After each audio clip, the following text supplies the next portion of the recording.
Reading by Bologna Times. Success Story by Robert Turner. What is to be will be.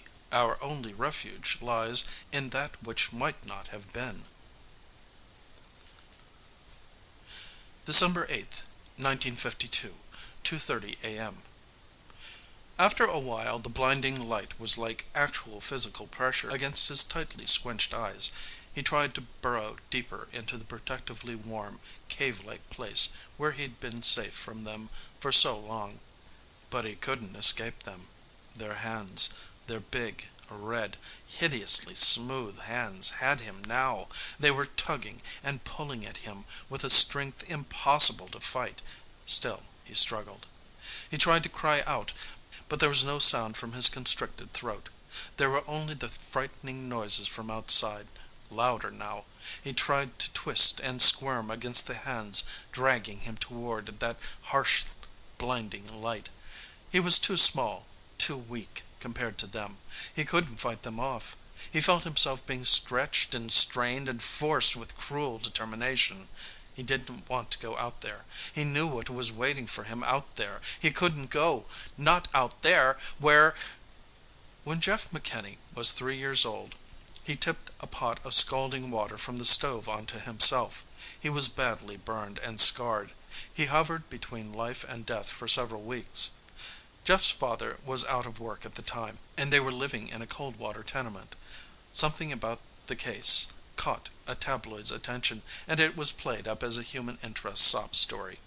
It came to the attention of a wealthy man who volunteered to pay for plastic surgery. Then followed long months of that kind of torture, but Jeff McKinney came out of it not too badly scarred, not on the surface anyhow. But his face had a strange hue. There was a frozen, mask-like cast to his features when he smiled. He was 8 when he saw his father killed. He was in the taxi the older McKinney now drove for a living when the father stepped out of the driver's side into a busy street without looking back first. The speeding truck took the car door and Jeff's father with it for half a block, wedged between front wheel and fender.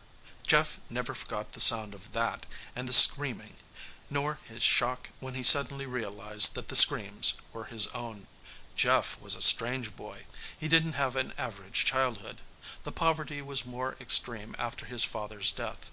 He stayed home alone while his mother was out working at whatever job she could get, reading too much and thinking too much.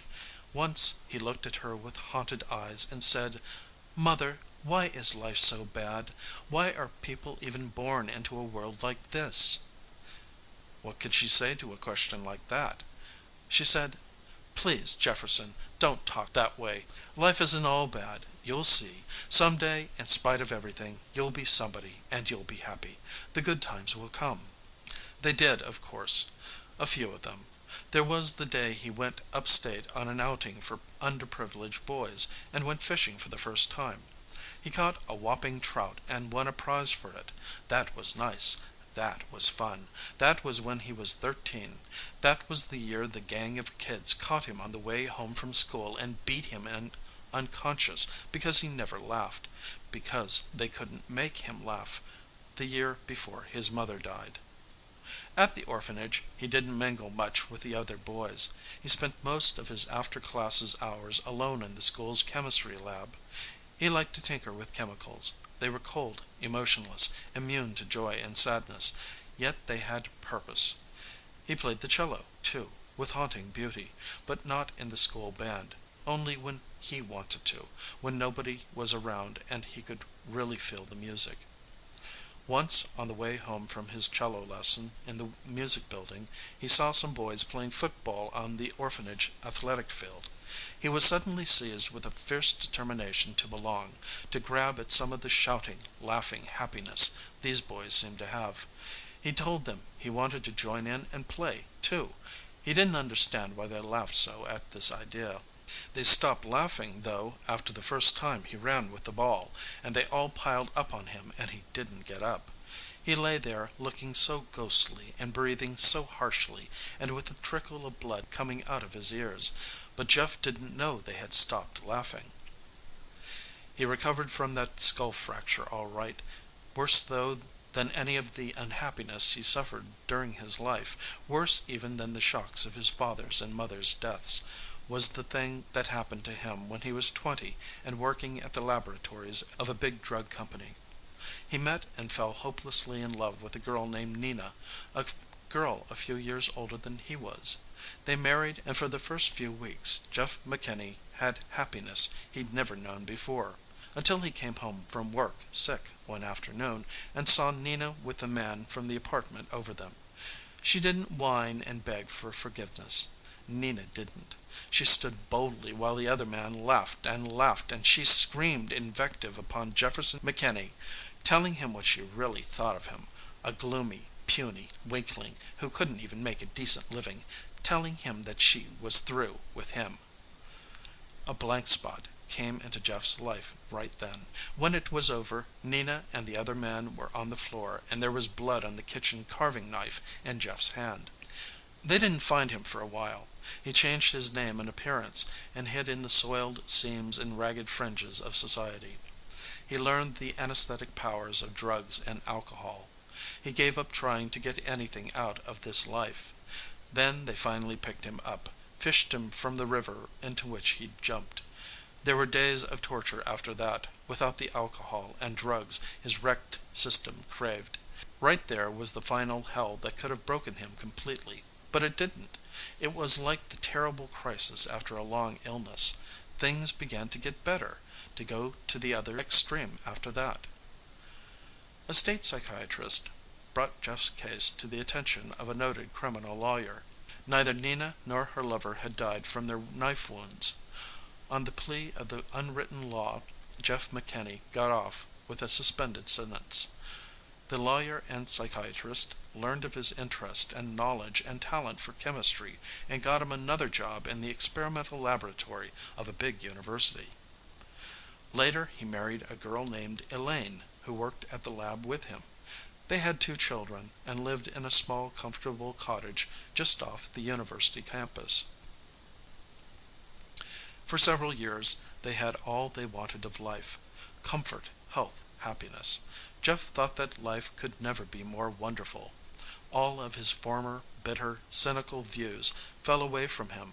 Hadn't he, with all odds against him, finally won out and acquired peace and contentment and a purpose in life? What was wrong with a world in which that could happen? Then there was the topper. Jefferson McKinney discovered a new drug which would cure and eventually eliminate a disease that was one of the world's worst killers, the drug for which thousands of scientists had been seeking for years. He was feted and honored, became a national hero. The story of his life and his discovery temporarily pushed even the doleful forecasts of an early Third War, the Big War, off the front pages. And Jeff was humbly proud and grateful that he had paid now the debt he owed to a society that could make a final victory like his possible. In a zenith of almost holy happiness, he stood one evening on a lecture platform in a huge auditorium in a great city, before thousands of worshiping people, to make a thank you speech after being awarded a world prize for his great scientific discovery.